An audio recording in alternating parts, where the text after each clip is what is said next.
How's it going, friends? I thought I would do a somewhat short video on how to make these cutting boards. So this first shot you're going to see, this is how I get the wood. It's really rough cut. That's maple, cherry, and walnut. And so the first thing I have to do is get these boards flat. So this is the jointer. And if you look to the left there, you can kind of see how this board is cupped. It's not flat at all. And so what the joiner does is it gives me a flat edge, and it takes a little bit off of each pass. And as I run these through here, you can kind of see, if you look, that edge, you can kind of see where the cup becomes less and less at each pass.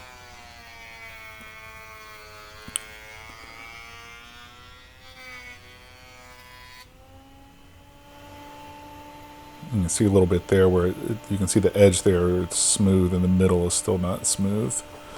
And so we run it through here several times until it's completely flat. And then the next thing we do is take that flat edge and hold it up against that fence you see there, and we'll make this edge flat too. And so what this does is it gives me two flat edges that are perfectly 90 degrees to each other.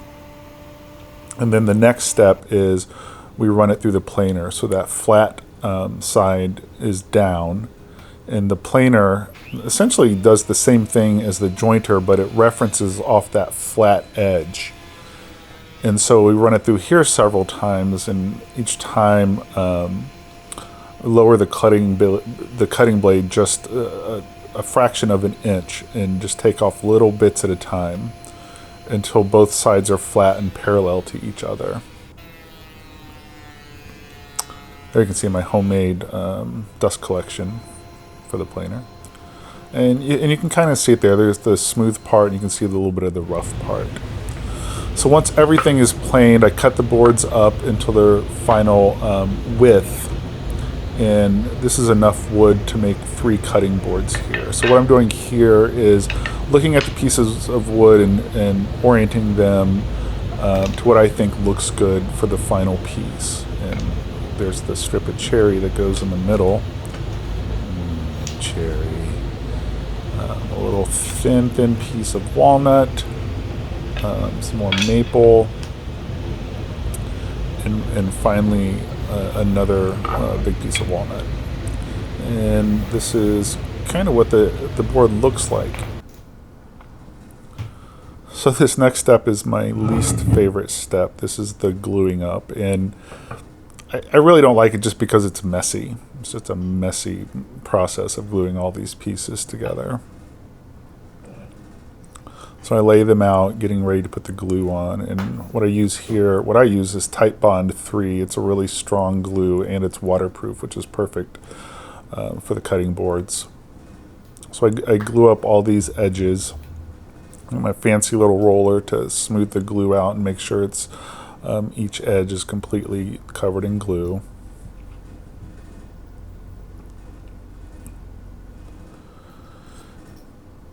And once all the pieces are glued, then we just put them together. I try to keep that one edge as flat as I can, and the edge closest to the camera here is will get cut off. So everything is cut a little bit long, and here you can see why I don't like it. It's just a really messy job.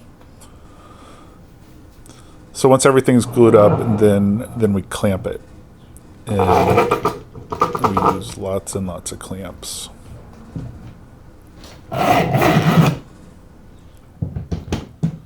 Just making sure everything is nice and flush and parallel, and that one edge is as flat as it can be.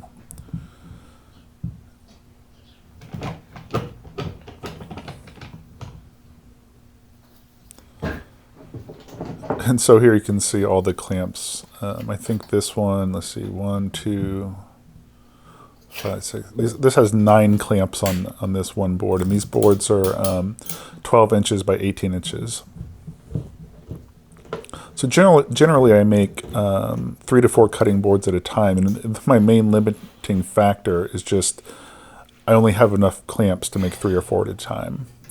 So I let those set overnight, and so this is the next day, and we take the clamps off. You can see there's little pieces of wood there that I put on the edges just to protect them from the clamping pressure of the metal clamps. This one got a little stuck. I got glued to the clamp.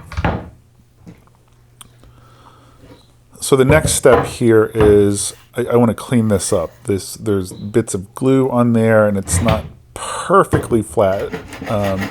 So I use a hand plane, and the first thing I do is just get rid of like just the little bits of glue.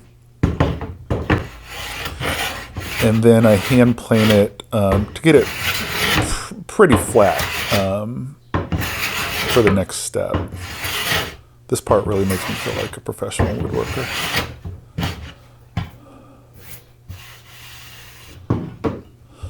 So then the next step is I run it through the drum sander.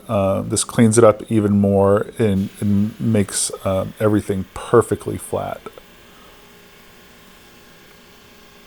This is, I believe, 80 grit sandpaper in the drum sander right now. So it's smooth, but it's still pretty rough sanding.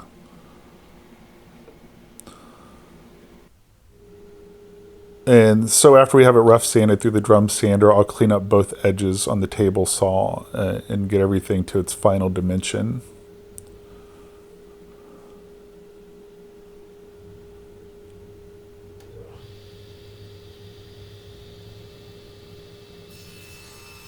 Just doing a cross cut here.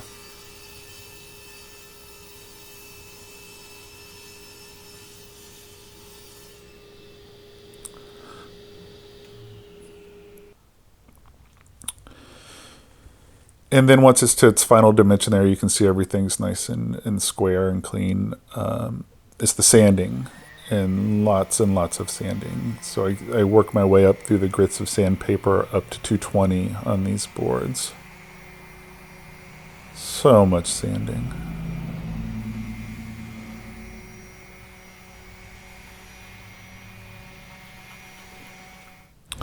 So once everything's sanded and smooth, this is my favorite part because you really get to see what the wood is going to look like. So this is a food grade mineral oil bath that I soak it in. So this helps protect and preserve the wood and just really brings out the color. So I'll just put it in there just for a few seconds and then let it drain and just soak up the oil, usually for, I don't know, 45 minutes or so. I'll just let it sit here and it soaks that oil up and really helps protect the wood. And then once that's done, I clean off all the excess, and this is kind of the final step here. So this is a mixture of food grade mineral oil and different waxes, including beeswax. And so I just put some on and rub it in really good. And you can really start to see in this shot just how pretty the wood is. I just love walnut. So I put this on here and rub it in real good on all sides and the edges. And then that sets for another, I don't know, 45 minutes or so. I let it set and it soaks in and also helps protect the wood. And then I come back and wipe off the excess and just give it a quick hand buffing just to get all the excess off of there. And that's pretty much it. You know, there's a lot of little steps that I haven't included in the video, but here's the final product. Well, I hope that gives you a good idea of the process when I go through to make these cutting boards. But I wanted to talk to you for a minute about how I price these things, because they're not cheap. I realize that. The cutting board that I just made is $60. Some of these other ones, these bigger, kind of heavier duty or chunky ones, are $100. So they're not cheap.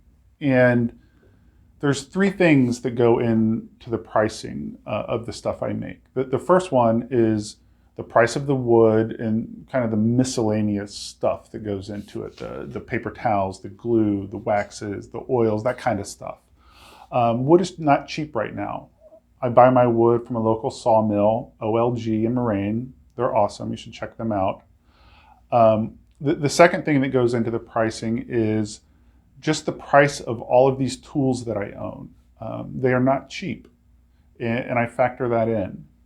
And the third thing is my time, my skill, my expertise in making this stuff. And I generally pay myself something like $25 to $30 an hour, and I think that that's fair.